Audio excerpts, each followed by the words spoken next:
Selamat pagi sahabat-sahabat Kristus. Tema saat teduh pagi ini adalah wujud dari iman. Bacaan Alkitab terambil dari kitab Injil Markus pasal 2 ayat 1 sampai 12 yang berbunyi demikian. Kemudian sesudah lewat beberapa hari, waktu Yesus datang lagi ke Kapernaum, tersebarlah kabar bahwa ia ada di rumah.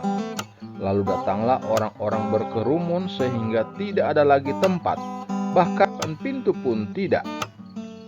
Sementara ia memberitakan firman kepada mereka, ada orang-orang datang membawa kepadanya seorang lumpuh, digotong oleh 4 orang.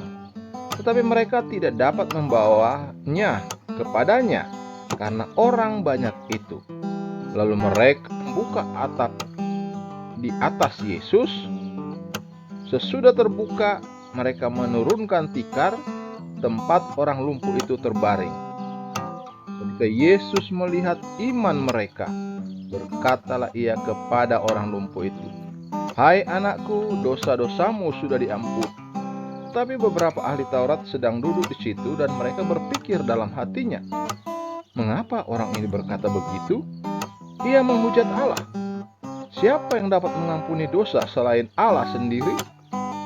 Tetapi Yesus segera mengetahui dalam hatinya bahwa mereka pikir demikian. Lalu ia berkata kepada mereka, "Mengapa kamu berpikir begitu dalam hatimu? Manakah yang lebih mudah? Mengatakan kepada orang lumpuh ini, 'Dosa-dosamu sudah diampuni,' atau mengatakan, 'Bangunlah, angkatlah tikarmu dan berjalanlah'? Tetapi supaya kamu tahu bahwa Anak Manusia berkuasa mengampuni dosa di bumi ini," katalah ia kepada orang lumpuh itu, "Kepadamu kukatakan, bangunlah, angkatlah tikarmu, dan pulanglah ke rumahmu." Orang itu bangun, segera mengangkat tikarnya dan pergi keluar dari hadapan orang-orang itu, sehingga mereka semua takjub lalu memuliakan Allah. Katanya, "Yang begini belum pernah kita lihat."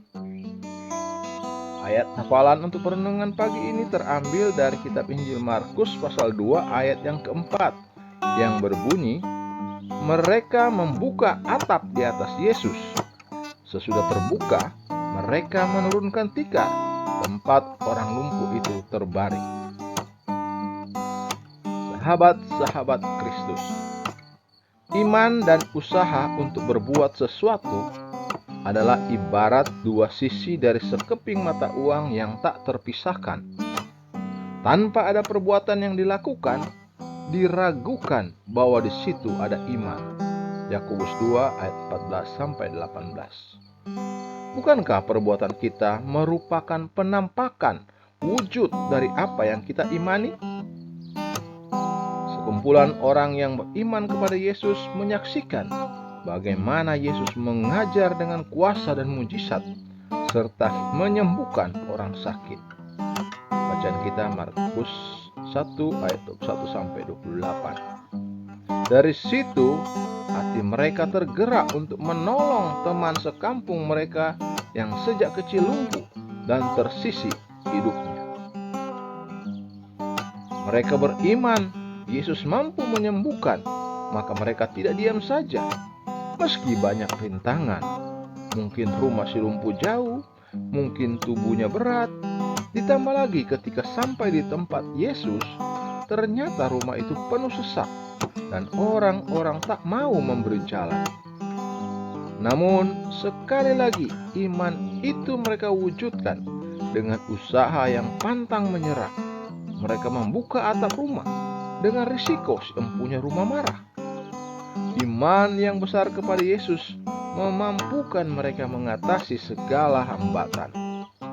Ketika si lumpuh diturunkan, Yesus melihat iman mereka yang mau berusaha itu dan memberi kesembuhan. Iman itu menjadi kenyataan karena anugerah Allah di dalam Kristus, bukan karena kemampuan mereka sendiri. Sahabat-sahabat Kristus, apabila kita sedang menghadapi sebuah tugas atau tantangan hidup yang butuh iman dan perjuangan keras, ingatlah kisah ini.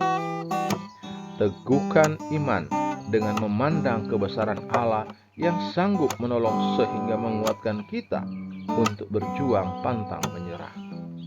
Serahkan ketidakberdayaan kita ke alamat yang tepat, yakni Yesus yang mampu membuat iman kita menjadi kenyataan. Ingat, iman mengarahkan mata kita kepada Yesus yang hebat, agar dengan iman itu kita memberi usaha terbaik kita. Terpujilah Kristus. Haleluya. Tuhan memberkati dan menyertai kita semua. Amin.